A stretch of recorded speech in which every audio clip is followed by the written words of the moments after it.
Hello बच्चों, अपना lesson number 10 चल रहा था प्रकाश का परावर्तन तथा अपवर्तन। पिछले वाले वीडियो में अपने प्रकाश का परावर्तन के बारे में अध्ययन किया था। परावर्तन के बारे में देखा था कि जो भी वस्तुएं हैं वह वस्तुएं हमें परावर्तन के द्वारा ही दिखाई देती हैं। जैसे आपको बताया था ये व्हाइट बोर्ड है, आपको व्हाइट दिखाई देता है। क्यों दिखाई देता है? तो इसके लिए आपको बताया था प्रकाश में 7 रंग होते हैं। उन 7 रंग में जो वस्तु जिन कलरों का अवशोषण कर लेती है तथा जिस कलर का परावर्तन करती है वह उसी कलर का अपन को दिखाई देता है। तो ये अपने देख लिया था। परावर्तन का नियम भी देखा था। जब कोई प्रकाश की किरण है, प्रकाश की किरण एक माध्यम से चलकर किसी दूसरे माध्यम के पर्श से टकराकर पुनः उसी माध्यम में लौट जाए, इसी घटना को प्रकाश का परावर्तन कहते हैं। बीच वाली जो किरण थी यह अभिलंब होती थी, यह अभिलंब थी। तो इसके लिए पहला नियम था, यह आई था, यह आर था, अर्थात कोण आई बराबर कोण आर। आपतन कोण और परावर्तन कोण बराबर थे। दूसरा नियम था आपतित किरण, परावर्तित किरण और अभिलंब एक ही बिंदु पर मिलती है। ये 2 नियमों का अगर पालन करता है तो प्रकाश का परावर्तन कहलाता था। ठीक है बच्चों, परावर्तन पर आधारित अपने घटनाएं भी देखी थी। जैसे ग्रह चमकीले दिखाई देते हैं तो वो प्रकाश के परावर्तन के द्वारा अपन को चमकीले दिखाई देते हैं। अंतरिक्ष आपको काला दिखाई देता है, क्यों? तो वह भी प्रकाश के परावर्तन पर आधारित घटना है। तो जो भी वस्तुएं अपन देखते हैं वह सब वस्तुएं प्रकाश के परावर्तन के द्वारा ही अपन को दिखाई देती हैं। आज उसके बाद में अपना नेक्स्ट टॉपिक आएगा दर्पण, मिरर बोलते हैं। दर्पण के बारे में आज अपन अध्ययन करेंगे। तो देखो बच्चों, दर्पण क्या होता है? अपने हेडिंग लेते हैं दर्पण, मिरर। देखो दर्पण है, दर्पण से आप काफी रूप से परिचित हैं। दर्पण देखो क्या होता है, दर्पण का मतलब है कोई भी वस्तु है, किसी वस्तु का प्रतिबिंब उसमें दिखाई देना, वह आपका क्या है? मिरर होता है, दर्पण होता है। अर्थात यानी प्रकाश की किरण है, उन प्रकाश की किरणों को वहां से टकरा के वापस परावर्तित कर देना। और परावर्तित जो ही प्रकाश की किरणें परावर्तित होंगी तो अपन को उस दर्पण के अंदर प्रतिबिंब दिखाई देगा, अर्थात इमेज दिखाई देगा। वही क्या है? दर्पण है। तो दैनिक जीवन में अपन देखते हैं, जैसे अपन दैनिक जीवन में यूं लेते हैं जो जिसमें अपना प्रतिबिंब देखते हैं वह समतल दर्पण होता है। तो इसके आधार पर दर्पण के टाइप है। दर्पण मुख्य रूप से 2 प्रकार का होता है। पहला है समतल दर्पण, एक होता है समतल दर्पण, समतल दर्पण, और दूसरा होता है बच्चों गोलीय दर्पण, गोलीय दर्पण। देखो तो दर्पण समझ गए, यानी जिसके अंतर्गत कोई भी वस्तु है उस वस्तु का अपन को प्रतिबिंब दिखाई दे, वही क्या कहलाता है? दर्पण कहलाता है।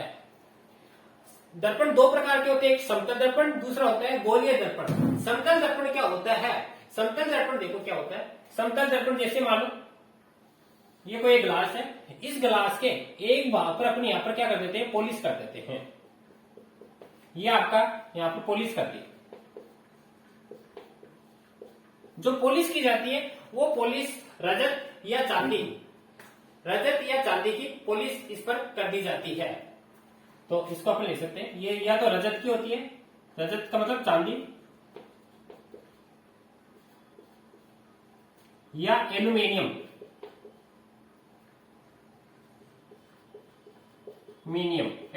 की इस पर क्या होती है? पॉलिश की जाती है। और पॉलिश करने के बाद उसके पीछे की साइड में कलर कर देते हैं। जो ही पॉलिश करते हैं तो ये दूसरा जो भाग है, सामने वाला भाग, ये परावर्तक का कार्य करता है। परावर्तक अर्थात यहाँ पर जो भी वस्तु होगी उस वस्तु का प्रतिबिंब अपन को इसके अंदर दिखाई देगा। जैसे ये मान लो सपोज करो ये कोई वस्तु है तो इसका प्रतिबिंब अपन को इसके अंदर दिखाई देगा। समझ गए बच्चों? मानिए कोई कांच है, इस कांच पर अपने क्या कर दिया? एक भाग पर चांदी या एल्यूमिनियम की पॉलिश कर देते हैं। पॉलिश करने के बाद उस पर कलर कर देते हैं। फिर इधर वाला जो भाग है यह आपका परावर्तक की भांति कार्य करता है, अर्थात इसमें आपका प्रतिबिंब दिखने लग जाता है। यह कौन सा दर्पण कहलाता है? यह आपका समतल दर्पण कहलाता है। दैनिक जीवन में अपन देखते हैं जिसमें अपना प्रतिबिंब देखते हैं वो प्रतिबिंब देखने के लिए जो दर्पण अपन यूज में लेते हैं वो समतल दर्पण होता है। ठीक है बच्चों, तो समतल दर्पण है, समतल दर्पण में प्रतिबिंब है हमेशा कैसा बनता है ये भी याद रखना। समतल दर्पण में प्रतिबिंब हमेशा सीधा बनता है, इंपॉर्टेंट बात, सीधा बनता है, आभासी बनता है, सीधा आभासी और वस्तु के आकार का, सीधा आभासी और वस्तु के आकार का। ठीक है, ये याद रखना, इंपॉर्टेंट फैक्ट है। सीधा, जैसे सपोज करो ये पेन ऐसा है तो आपको इसमें ऐसा ही दिखाई देगा। आभासी, आभासी का मतलब है इस दर्पण के अंदर दिखाई देगा, ऐसा नहीं कि आपको बाहर दिखाई देगा, इस दर्पण के अंदर दिखाई देगा, इसलिए आभासी बोलते हैं। वस्तु के आकार का मतलब जितना ये पेन है उतना इसमें ये दिखाई देगा, इसलिए वस्तु के आकार के बराबर होगा। ठीक है, दूसरी बात इसको याद रखना, इसको पर्दे पर प्राप्त किया जा सकता है, तो इसको पर्दे पर प्राप्त नहीं कर सकते हैं। पर्दे पर जो प्रतिबिंब बनेगा इसको पर्दे पर प्राप्त नहीं कर सकते हैं। क्या होता है ये अभी समझाऊंगा, नहीं कर सकते हैं, क्योंकि जो आभासी प्रतिबिंब है आभासी को कभी भी पर्दे पर प्राप्त नहीं कर सकते हैं। जो वास्तविक होता है उसको ही अपन पर्दे पर प्राप्त कर सकते हैं, इसको कभी भी पर्दे पर प्राप्त नहीं कर सकते हैं। ठीक है, दूसरी बात याद रखना, समतल दर्पण है, इसकी फोकस दूरी, ये भी आगे आपको समझाएंगे। फोकस दूरी, फोकस दूरी है इसकी हमेशा अनंत होती है, ये भी एग्जाम में काफी बार बोल लेते हैं। समतल दर्पण की फोकस दूरी अनंत होती है, तो ये आपको इंपॉर्टेंट फैक्ट है, ये इसमें याद रखना। ठीक है, अब जैसे इस पर इसके जो नियम है वो आपको बताता हूं। क्या है नियम? पहला नियम है, देखो पहला नियम क्या है, जैसे सपोज करो अभी ये पढ़ रहे हैं अपन समतल दर्पण, जैसे सपोज करो ये कोई एक समतल दर्पण है। ठीक है, यहां पर कोई एक वस्तु रखी हुई है आपकी,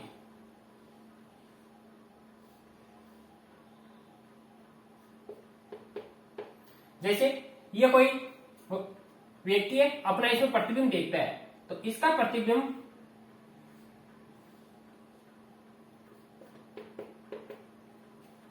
तो पहला नियम क्या है? पहला नियम यह कह रहा है कोई भी वस्तु है उस वस्तु का समतल दर्पण में प्रतिबिंब हमेशा सीधा दिखाई देता है। प्रतिबिंब प्रतिबिंब सीधा सीधा सीधा दिखाई देता है, समझ गए बच्चों? अभी मैंने आपको बताया जैसे ये पेन ऐसा है तो ऐसा इसमें दिखाई देगा। जैसे अपन समतल दर्पण में अपना प्रतिबिंब देखते हैं तो जैसे अपन ऐसे खड़े होते हैं तो उसमें भी अपन को सीधा ही दिखाई देते हैं।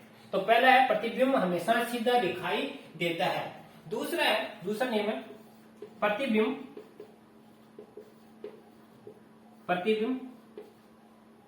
उतनी ही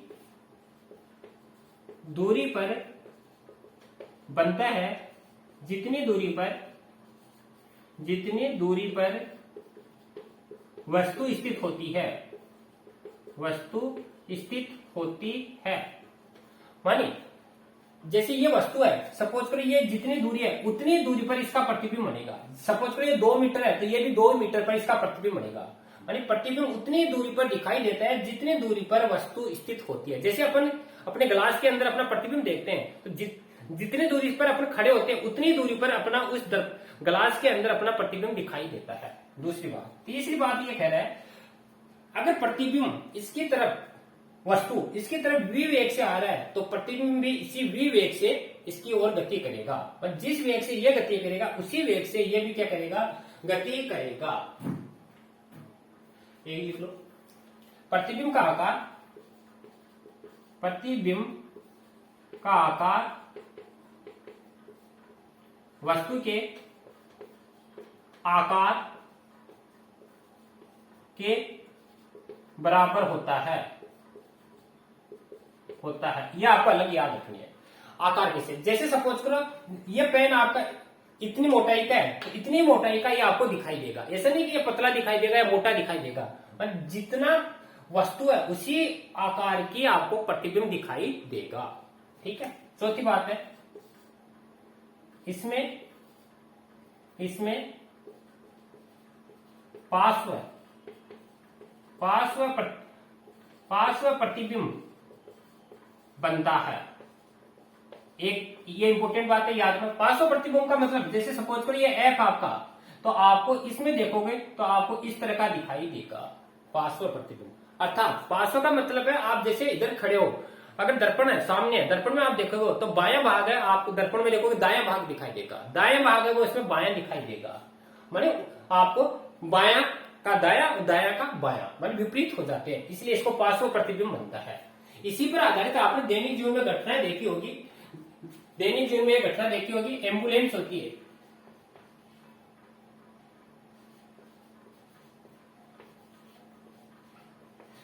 इसी पर आधारित तो आपने दैनिक जीवन में घटना देखी होगी, जो एम्बुलेंस होती है, एम्बुलेंस पर जो एम्बुलेंस शब्द है लिखा हुआ होता है वो हमेशा उल्टा लिखा हुआ होता है, उल्टा उल्टा लिखा हुआ होता है। क्यों?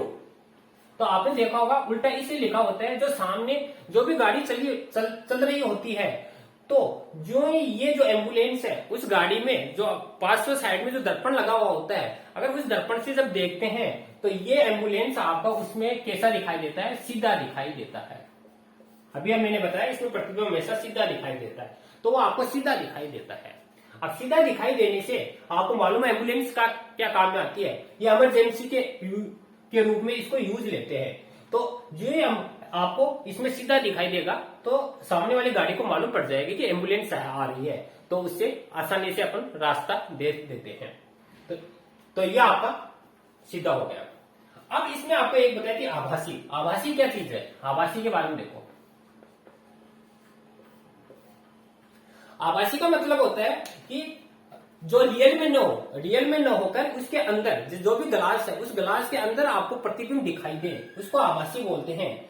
अगर रियल में आपको सामने होती है, पर्दे पर अपन उसको प्राप्त करते हैं, वो वास्तविक होती है, तो इसलिए इसको बोलते हैं पर्दे पर प्राप्त नहीं कर सकते हैं। कैसे? सपोज करो ये आपका ये दर्पण है, अब इस दर्पण के सामने यहाँ पर कोई एक अपन कोई गत्ता लगा दे, अगर अब आप इसमें प्रतिबिंब देखना चाहें तो आपको क्या इस गत्ते में प्रतिबिंब दिखाई देगा? नहीं दिखाई देगा। क्यों नहीं दिखाई देगा? क्योंकि प्रतिबिंब इस गिलास के अंदर बनता है, इसलिए इसको आभासी बोलते हैं। अगर यहाँ पर बनता तो वो आपका वास्तविक हो जाता, तो इस पर कभी भी प्रतिबिंब नहीं दिखाई देगा, वो प्रतिबिंब आपको केवल गिलास में बनेगा, इसलिए इसको आभासी बोलते हैं। वास्तविक आपने वास्तविक देखो, वास्तविक आगे यूज आएगा किसमें? वास्तविक देखो, वास्तविक आपने देखो होगा जब अपने प्रोजेक्टर होते हैं, प्रोजेक्टर के द्वारा अपन क्या करते हैं, यहाँ से प्रोजेक्टर से फोकस डाल के अपने जो व्हाइट बोर्ड होता है, जो भी बोर्ड होते हैं, उस बोर्ड पर अपन क्या करते हैं? स्टडी करते हैं, पढ़ाई करते हैं। तो सामने पढ़ाई करते हैं तो प्रोजेक्टर से जो फोकस डाला जाता है वो सारा उस बोर्ड पर क्या हो जाता है? इकट्ठा हो जाता है और वहां पर अपन पढ़ सकते हैं। अगर उसके बीच में कोई गत्ता लगा दें तो वह उसका फोकस उस गत्ते पर भी आपको पिक्चर दिखने लग जाएगी, अर्थात वो वास्तविक प्रतिबिंब है, इसलिए उसको पर्दे पर अपन प्राप्त कर सकते हैं। ठीक है बच्चों, तो ये अपना था समतल दर्पण, तो यहां तक का नोट करना। इसके बाद में अपन पढ़ते हैं नेक्स्ट अपना भाग है गोलीय दर्पण।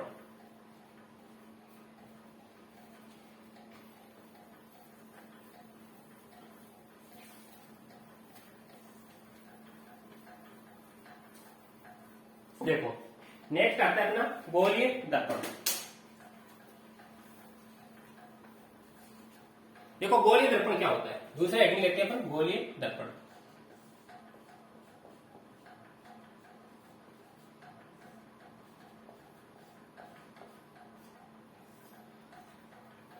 गोलीय दर्पण देखो किसको कहते हैं, माने ऐसा दर्पण जिसके परावर्तक पृष्ठ वक्र या गोलीय हो। ऐसा दर्पण जिसका परावर्तक पृष्ठ या तो वक्राकार हो या क्या हो, गोलीय हो, उसी को अपन बोलते हैं गोलीय दर्पण। तो डेफिनेशन ले सकते हैं, ऐसे पृष्ठ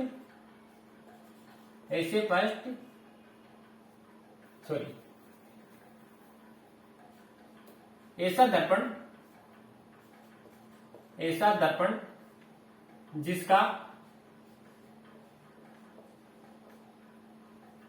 जिसका परावर्तक पृष्ठ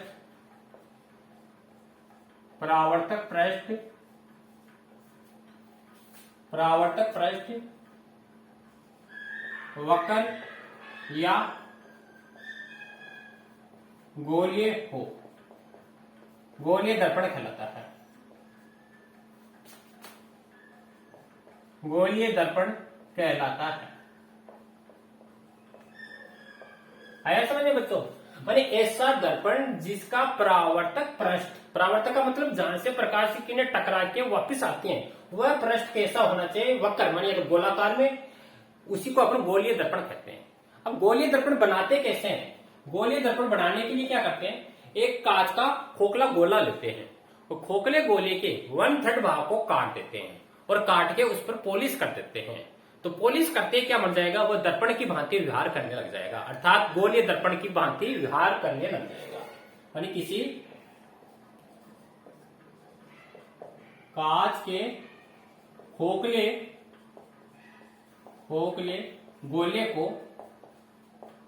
गोले को काट कर उस पर पॉलिश कर दी जाती है। देखो कैसे, जैसे सपोज करो ये कांच का खोखला गोला है, ठीक है। अब इसको क्या किया, 1/3 भाग को काट दिया। 1/3 का मतलब 1/3 भाग यहां से अपने काट दिया, एक इधर काट दिया, एक इधर काट दिया, दोनों तरफ से अपने काट दिए। अब काट के इसको अलग कर लिया, इस भाग को, ये लो देखो काट दिया और अलग कर लिया। काट के इस भाग पर अपने क्या कर दी, पॉलिश कर दी, ये लो पॉलिश कर दिया आपने। तो यहां पर आपने क्या किया, पॉलिश किया।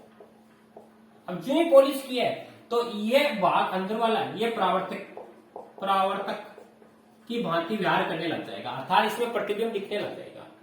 इसी तरह ये जो दर्पण है इधर वाला, इसको अपने काट लिया यहां से, देखो ये काट दिया और इसको यहां पर लाके इसके अंदर वाले भाग पर पॉलिश कर दिए। तो अब की बार यहां तो अपने क्या किया, पॉलिश किया, और ये जो भाग है ये करेगा परावर्तक की भांति, परावर्तक की भांति, समझिए। देखो मैंने अपने क्या किया, ऐसा दर्पण जिसका परावर्तक पृष्ठ, ये परावर्तक पृष्ठ देखो वक्राकार है ना, या गोलीय है, गोलीय दर्पण कहलाता है। अब इसमें क्या करते हैं, कोई कांच का खोखला गोला होता है, इसके 1/3 भाग को काट लिया, काट के उस पर पॉलिश कर दे, तो दूसरा भाग है परावर्तक, अर्थात यहाँ पर आपको प्रतिबिंब दिखने लग जाएगा, यहाँ पर प्रतिबिंब दिखने लग जाएगा। अब ये दो आकृति दिख रही है, इसके आधार पर दर्पण है, ये गोलीय दर्पण है, ये भी दो प्रकार का होता है, एक होता है अवतल दर्पण और दूसरा होता है उत्तल दर्पण, अवतल और दूसरा उत्तल, ठीक है। ये दर्पण का टाइप है।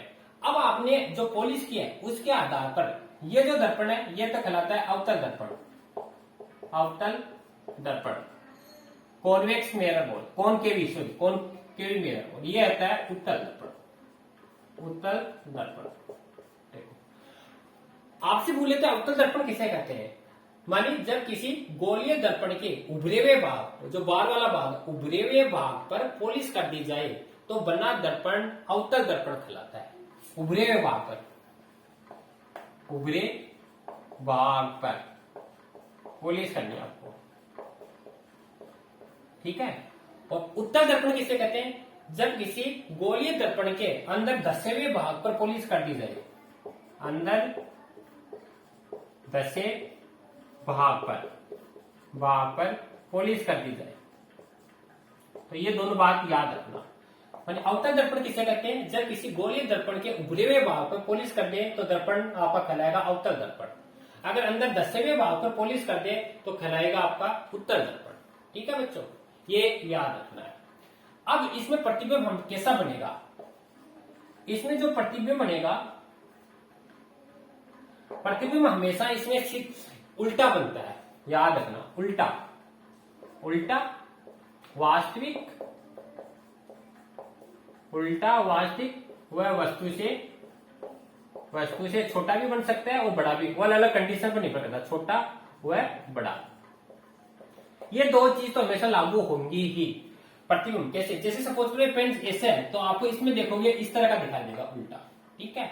वास्तविक मतलब इस दर्पण के सामने ही बनेगा, इसको पर्दे पर प्राप्त कर सकते हैं, वास्तविक है तो इसको पर्दे पर प्राप्त कर सकते हैं, पर्दे पर प्राप्त कर सकते हैं। और छोटा और बड़ा वो अलग अलग कंडीशन आएंगे, उस पर डिपेंड करेगा। दूसरा उत्तल में हमेशा प्रतिबिंब इसमें उल्टा बन रहा है तो इसमें क्या बनेगा, सीधा बनेगा। इंपोर्टेंट है ये बातें याद रखना, आपको एग्जाम में पूछते हैं। प्रतिबिंब इसमें सीधा बनता है और इसमें दर्पण के अंदर बनेगा, इसलिए इसको कहते हैं आभासी बनेगा, आभासी। और वस्तु से हमेशा छोटा बनेगा, छोटा। ये तीन बातें इंपॉर्टेंट है, तीनों याद रखना, इसमें भी ये तीनों बातें इंपॉर्टेंट है। वास्तविक है तो पर्दे पर प्राप्त कर सकते हैं, या आभासी है तो इसको पर्दे पर प्राप्त नहीं कर सकते, पर्दे पर प्राप्त नहीं कर सकते, नहीं कर सकते हैं। तो ये था आपका अवतल और उत्तल। अब इससे संबंधित अवतल उत्तल से संबंधित कुछ महत्वपूर्ण परिभाषाएं, उनका अध्ययन करेंगे। देखो यहां तक नोट करो, फिर इससे संबंधित कुछ परिभाषाएं अपन देखते हैं।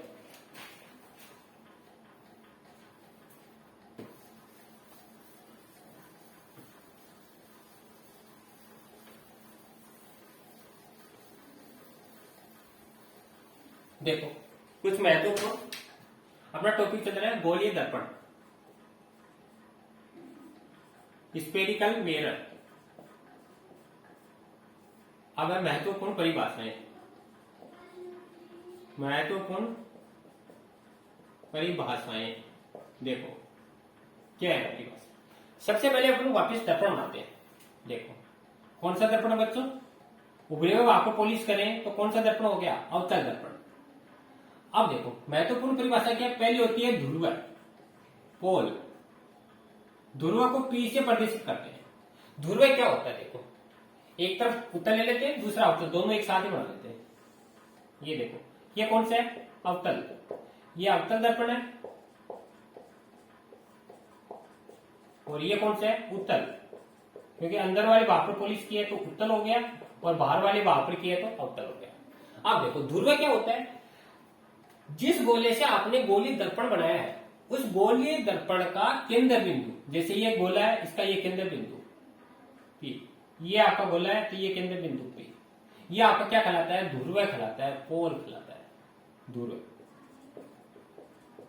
ठीक है बच्चों, तो ध्रुव की परिभाषा क्या लिखोगे, माने जिस गोलीय दर्पण से आपने जो अवतल और उत्तल दर्पण बनाए उस दर्पण का केंद्र बिंदु ही क्या कहलाता है, ध्रुव कहलाता है, पोल। इसको P से प्रदर्शित करते हैं।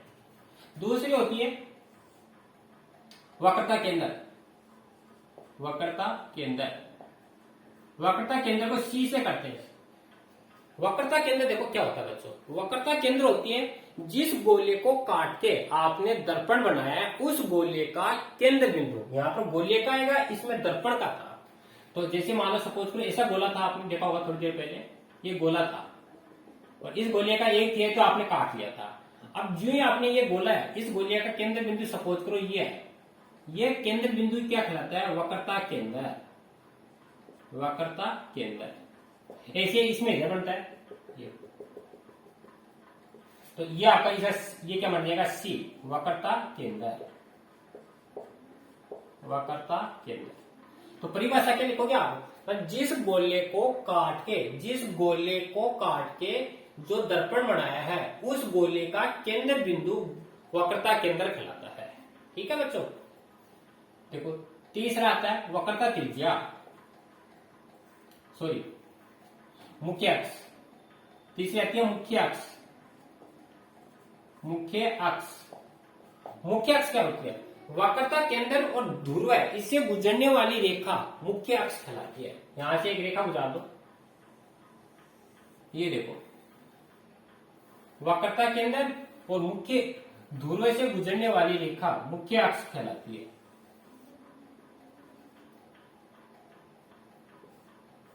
तो इसकी परिभाषा क्या लिखोगे, वक्रता केंद्र व ध्रुव के मध्य से गुजरने वाली रेखा मुख्य अक्ष कहलाती है। ये मुख्य अक्ष है, यह नाम दे देते हैं इसका, ये मुख्य अक्ष। चौथा पॉइंट आता है वक्रता त्रिज्या, वक्रता त्रिज्या। वक्रता त्रिज्या को कैपिटल R से प्रदर्शित करते हैं। वक्रता त्रिज्या क्या होती है, वक्रता केंद्र और ध्रुव इसके बीच की दूरी, ये बीच की दूरी वक्रता त्रिज्या कहलाती है, ये बीच की दूरी वक्रता त्रिज्या कहलाती है। तो परिभाषा क्या लिखोगे, वक्रता केंद्र व ध्रुव के बीच की दूरी वक्रता त्रिज्या कहलाती है। वक्रता केंद्र व ध्रुव के बीच की दूरी वक्रता त्रिज्या कहलाती है। जैसे आप वृत्त में बनाते हो ना त्रिज्या, सेम वृत्त हुआ काम है, वृत्त का केंद्र वक्रता केंद्र, जो त्रिज्या होती है यहाँ वक्रता त्रिज्या बोल देंगे। अगली आती है फोकस बिंदु,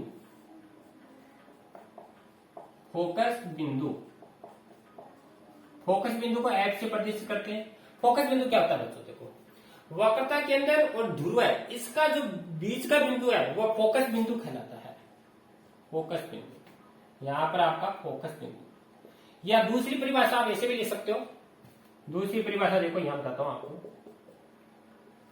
ये मुख्य अक्ष हो गई, ये ध्रुव है, ये मुख्य अक्ष के समांतर जाने वाली किरणें हैं, ये मुख्य अक्ष के समांतर जाने वाली किरणें। अब जो ऐसे टकराई तो परावर्तन होगा, तो परावर्तन के बाद यहां पे मिल गई, ये टकराई परावर्तन होगा, यहां मिल गई, ये टकराई परावर्तन होगा, यहां मिल गई, ये टकराई ये परावर्तन होगा, यहां मिल गई। देखो वापस लौट के आ रही है ना, और जिस बिंदु पर मिलती है ये फोकस बिंदु होता है। दूसरी परिभाषा लिख सकते हो, माने जो भी दर्पण है, गोलीय दर्पण है, उस दर्पण के समांतर चढ़ने वाली किरणें परावर्तन मन टकराई है, परावर्तन के पश्चात जिस बिंदु पर मिलती है वह बिंदु क्या कहलाता है, फोकस बिंदु कहलाता है। और सारी किरणें एक बिंदु पर फोकस हो जाए, मिल जाए, वही फोकस बिंदु होता है। छठा पॉइंट है फोकस दूरी। फोकस दूरी, फोकस दूरी को स्मॉल एफ से करते हैं। फोकस दूरी होती है फोकस बिंदु और ध्रुव है, इसके बीच की दूरी को फोकस दूरी कहते हैं। यहां से लेकर यहां तक के बीच की दूरी, ये फोकस दूरी होती है। क्या लिखोगे, फोकस बिंदु और जो ध्रुव है इसके बीच की दूरी को फोकस दूरी कहते हैं। ठीक है बच्चों, तो ये इंपॉर्टेंट परिभाषाएं। इसको मुख्य फोकस भी बोलते हैं, इसको बोलते हैं मुख्य फोकस भी बोलते हैं, मुख्य फोकस बिंदु। तो फोकस बिंदु क्या बोलोगे बच्चों, इंपॉर्टेंट परिभाषा है, ये एग्जाम में पूछी जाती है। जो भी गोलीय दर्पण है, गोलीय दर्पण के समांतर चलने वाली किरणें परावर्तन के पश्चात जिस बिंदु पर मिलती है उसी को फोकस बिंदु कहते हैं। इसमें क्या होगा, इसमें मिलती हुई प्रतीत होती हैं, रियल में नहीं मिलेंगी, इसमें मिलती हुई प्रतीत होती हैं। कैसे, जैसे इसमें भी आपको बना के दिखाते हैं। जैसे ये आपका, ये मुख्य अक्ष हो गई, ये आपका ध्रुव था, ये आपकी प्रकाश की किरणें चल रही हैं, ये किरणें चल रही हैं। अब जो परावर्तन हुआ तो यहां से टकरा के ऐसे जाएंगे वापस, परावर्तन हुआ ऐसे जाएंगे। अब आप इसको पीछे की ओर बढ़ाओगे, रियल में नहीं ऐसे, तो यहां पर आपको मिलेंगे। तो इसमें क्या लिखा, मुख्य अक्ष के समांतर चढ़ने वाली किरणें परावर्तन के पश्चात जिस बिंदु से मिलती हुई प्रतीत होती हैं, क्योंकि आभासीय है, इसमें इमेजिनरी है, कल्पना है, जिस बिंदु पर मिलती हुई प्रतीत होती हैं उसी को अपन फोकस बिंदु कहते हैं। ठीक है बच्चों, तो ये कुछ महत्वपूर्ण परिभाषाएं थी। अब एक इसमें कई बार एग्जाम में भूल लेता हूं, वक्रता, त्रिज्या और फोकस दूरी में क्या संबंध है। वक्रता, वक्रता, त्रिज्या व फोकस दूरी में संबंध। देखो ये आपके आर है, ये एफ है, हमेशा आर है एफ की क्या होती है, डबल होती है। संबंध है आर वक्रता त्रिज्या बराबर 2f। वक्रता त्रिज्या फोकस दूरी की दुगनी होती है, या आप ऐसे भी लिख सकते हो, फोकस दूरी वक्रता त्रिज्या की आधी होती है। इंपोर्टेंट है, एग्जाम में बहुत बार पूछा जाता है। यानी फोकस दूरी वक्रता त्रिज्या की आधी होती है। जैसे क्वेश्चन बताऊं आपको, जैसे मान लो आपको क्वेश्चन दे दिया, कोई एक दर्पण है, किसी दर्पण की वक्रता त्रिज्या 20 सेंटीमीटर है, वक्रता त्रिज्या 20 सेंटीमीटर है, तो फोकस दूरी ज्ञात करो। फोकस दूरी ज्ञात करो, कैसे करोगे, ए बराबर आर बटे 2, यानी 20/2, 20 में 2 का भाग किया तो 10 सेंटीमीटर। ठीक है बच्चों, कुछ भी नहीं करना, इसमें 2 का भाग कर देना। अगर फोकस दूरी दे दे आपको 10 सेंटीमीटर है, वक्रता त्रिज्या बुझे तो डबल कर दो, 10 का 2 से गुणा कर दो तो ये डबल आ जाएगी, ये आपकी है फोकस दूरी। ठीक है बच्चों, तो ये था आपका वक्रता त्रिज्या एंड फोकस दूरी। इसमें आपने संबंध ज्ञात कर लिया। ठीक है, इसके बाद में कुछ और महत्वपूर्ण परिभाषाएं, अर्थात जो दर्पण है, अवतल दर्पण और उत्तल दर्पण, इससे प्रतिबिंब कैसे बनते हैं, प्रतिबिंब बनने के लिए कुछ नियम है, उन नियमों का अपन अध्ययन करते हैं। तो यहां तक नोट करना।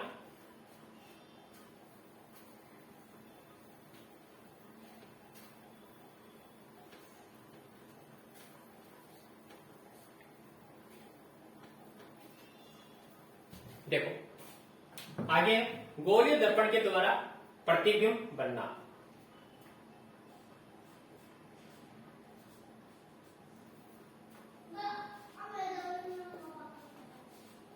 गोलीय दर्पण से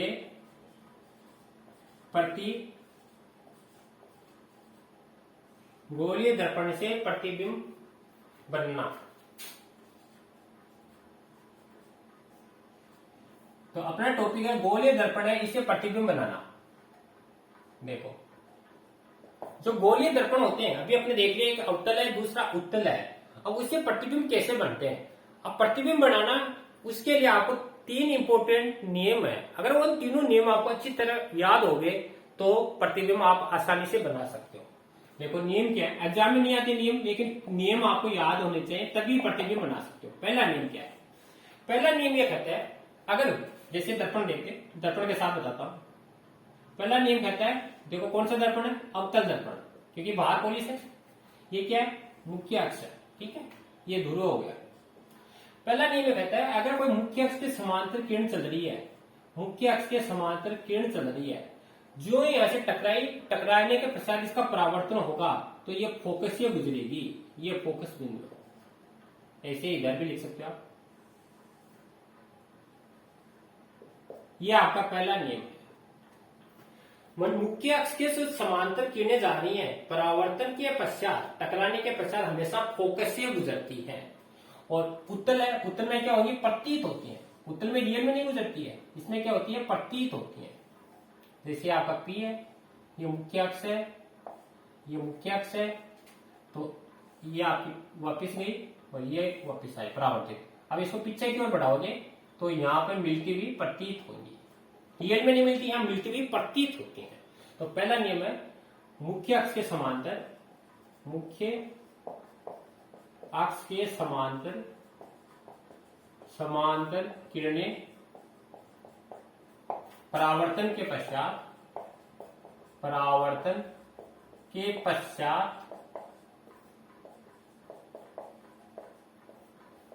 फोकस से गुजरती है,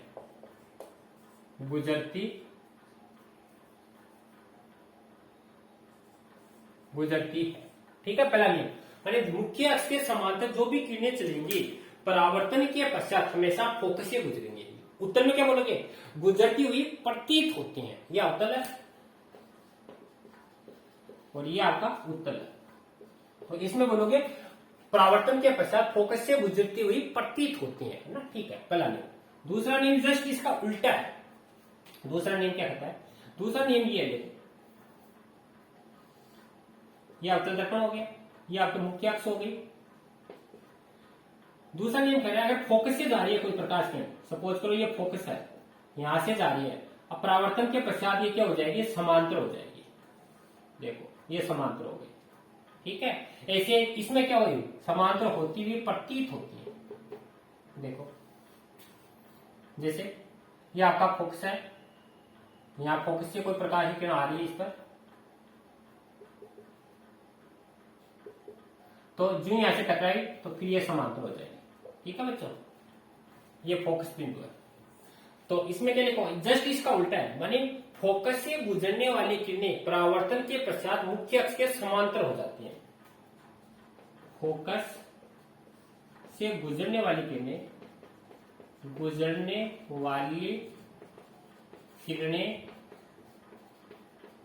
परावर्तन के पश्चात मुख्य अक्ष के समांतर हो जाती है, ठीक है बच्चों। दिख रहा है आपको कि फोकस से जा रही है, समांतर होगी। फोकस से जा रही है, मुख्य अक्ष से समांतर होती हुई प्रतीत होती है, इसमें लिखोगे प्रतीत होती है। तीसरा नियम है, देखो अवतल दर्पण बन गया, ये आपका मुख्य अक्ष हो गई, ये ध्रुव हो गया। तीसरा है, अगर कोई वक्रता केंद्र से जा रही है, सपोज करो ये वक्रता केंद्र है सी, वक्रता केंद्र से जा रही है तो टकराने के पश्चात वापिस सी से ही जाएगी। इसमें देखो क्या होगा, इसमें जैसे आपकी ये यहां पर वक्रता केंद्र है, यहां पर आपका सी ले लेंगे, ये सी है,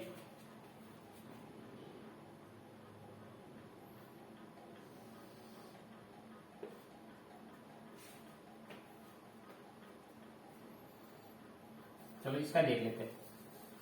देखो इसमें आपको क्या लिखना है, जब कोई प्रकाश की किरण वक्रता केंद्र से जा रही है तो परावर्तन के पश्चात वक्रता केंद्र से ही गुजरेगी। माने सी से जाने वाली किरण परावर्तन के पश्चात सी से ही गुजरती है। सी से जाने वाली किरण परावर्तन के पश्चात